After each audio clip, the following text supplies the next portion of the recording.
There's a direct relationship between having the businesses and being in prison. Go find see how many Asians you can find in American prisons. You ain't gonna be in there. But 51% of your prison will be black because blacks don't have any businesses and industries.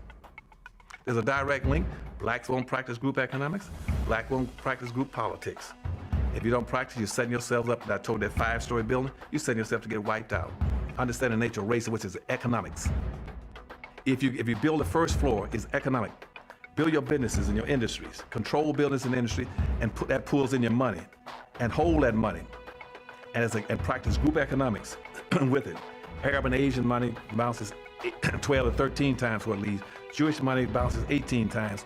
Black folk gotta learn how to practice group economics. Black Americans spend every penny they get outside their own community.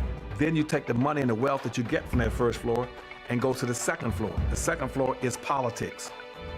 You then take that money on the first floor and you control your politics. Black folk must quit allowing people to tell them to go out and vote. Vote for what? Nobody's gonna do anything for black folk in politics. Politics is controlled by money, major corporations who got the money. That's what controls politics. If you have no money, you have no say-so, you have no benefits coming. So you take your money and you control, and you take your money from the first floor, you buy every politician on the second floor. And any politician you can't buy, you rent or lease them to get what you need. Then once you get the second floor under control with your politician, with your money, then you go to the third floor. The third floor then is the police department and the court systems. You take your money from the first floor and your politics on the second floor, and you control the court system and the police departments. Then the fourth floor, then is media. You then take the money that you generate off the first floor from business and industries, and you go after radio stations, TV stations, newspapers, and cable systems, so that you can now inform and communicate with your own people. Right now, black folk own and control less than 35 thousandths of 1% of the media in the United States. Out of 12,000 radio stations, black folk own about 75, 80. That's all. You own no cable systems. You don't have a daily newspaper.